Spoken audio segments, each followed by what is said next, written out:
So how's it going? So this is great to have you. How's the show going? You have a TV show on Comedy Central. Yep, had it. Went well. Yeah. Did a half-hour special. It was just a good experience. I don't know if we're going to come back.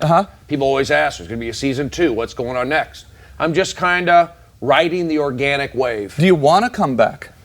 Yeah, I'd like to. I'm kind of licking my wounds a little bit. I need to recharge my batteries. It's like going out on tour and you come back, you kind of like got to take a break, chill.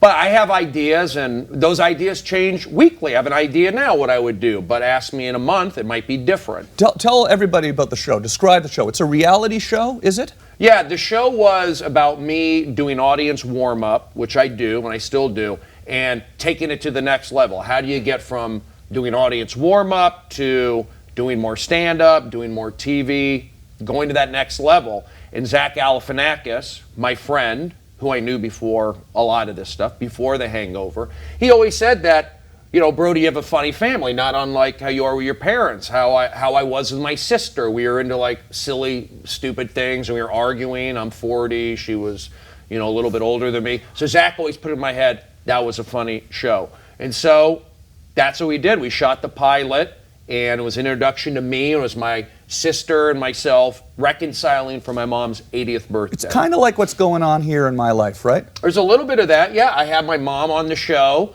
and my mom is funny. She doesn't try to be. My dad passed away. I'm sorry, but he was a funny guy too. Yeah. But it was the show's been great, and I set out to do a goofy comedy show, maybe kind of like what you've done, that energy, being real, but also being creative. And I was getting ready for it, and I kind of went off the rails a little bit. I was excited, and I said, hey, I don't need this medication to keep me relaxed. It's holding me back. It's time to go for it. And I kind of went off the rails, and the police got involved. Really? Yeah. I got detained at a Starbucks. Yeah.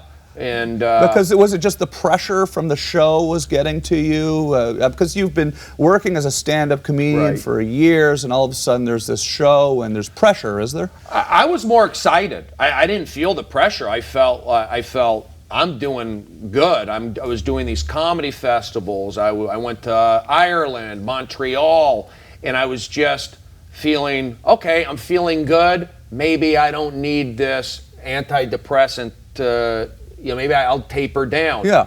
I did it too quick, not under my doctor's supervision, got me in trouble. This is after the pilot. Right. And then I said, why don't I turn this trouble that I have work it into the show? Yeah. And that's kind of what I did. And when I had my incident, I was on Twitter. So it was already kind of out there in the public. And to be honest with you, I remember your show, you had surgery, you had testicular cancer, and you showed your operation on TV, and I see how you were with your parents, and I was thinking, like, people like Tom Green have done stuff and been open. I can do it.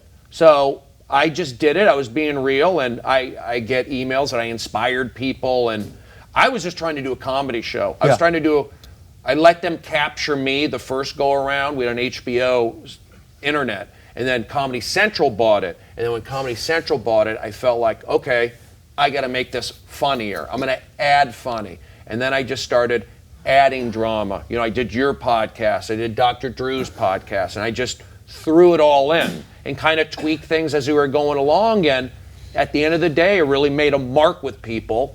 And I don't know about the numbers. What's it like working with Zach Galifianakis? Is he a pretty awesome guy to hang out with? Is he like? Oh, yeah. Do you still hang out with him all the time after his huge success? I mean, this Obama thing's changed him. Yeah. It's. I mean, you get a couple hits. You're on the front page of Funny or Die. I mean, I'm sure it's going to, you know, go away. It's a 24-hour news cycle. We've already forgot. Yeah. But that was hilarious. He had the president on Between Two Ferns. Is he excited about that? I don't have you here to talk about Zach, but you guys are buddies. So I am buddies with Zach. I knew about it. I did sign a waiver, a non-disclosure waiver, and I couldn't talk about it. I did know he went. I mean, he'll tell me, "Hey, Brody, I got this working, I got that working." Yeah. So I kind of knew that it was happening. So I was very happy for him. But I've been friends with Zach, before all this stuff. I met Zach way back in 1999, 2000.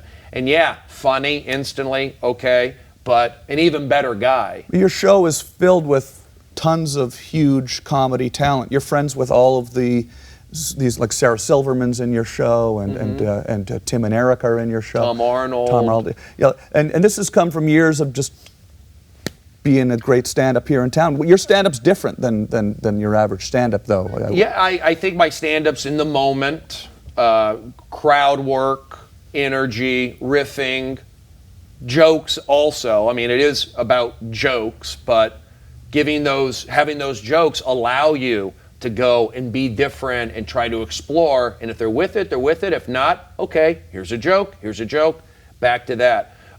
They said like that sometimes it's like between the jokes. Like sometimes the jokes, I don't want you to take this the wrong way. No, I know. Sometimes the jokes don't work. People like that. But then your reaction to that is what people Frustration. like. Frustration. Sweat, yeah. Anger.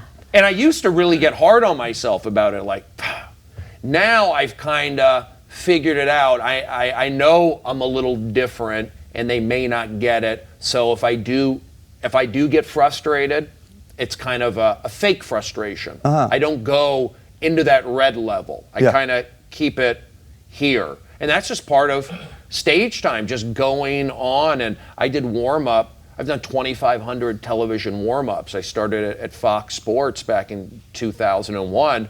And you're just thrown out there to swim with the sharks. And you kind of learn it's a lot of psychology, group psychology that I learned from audience warm-up, and it's timing and it's orchestrating. And then you carry that into stand-up. Just toured with Dave Chappelle, is that? Oh yeah, that was great. I went on the Oddball Comedy Tour, and that was amphitheaters, big 15,000 seat amphitheaters. And we went all over the country. I would do the side stage and start that up at 5, and they're comedy fans. They were tailgating, they come in and fans of the show, and then... We have a clip of that, actually. Okay. Yeah, we have a clip of that.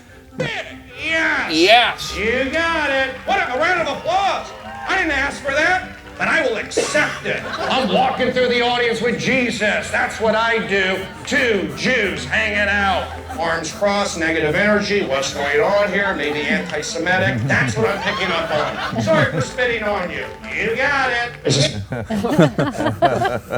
So it's a stream of consciousness thing. People love it. You're huge on Twitter. What's your Twitter? Everybody tweet my Brody. My Twitter's Brody is me friend. And that's an homage. A lot of my things that I do, a lot of my catchphrases are just homages to people that have been, throughout my life. So Brody is me friend is an homage to Tony and Mr. Lee, my busboys in New York City. Tony Albanian and Mr. Lee was Chinese. Brody, you good guy, you me friend. So that's kind of where it was. Brody is me friend. In fact, Enjoy It, the name of the Comedy Central show, that was from Arizona State.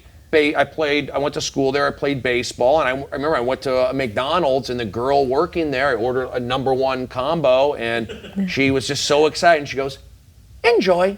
And it was just like, wow, this is McDonald's. Then I went to Wendy's a couple weeks later. She's working the drive-thru at Wendy's.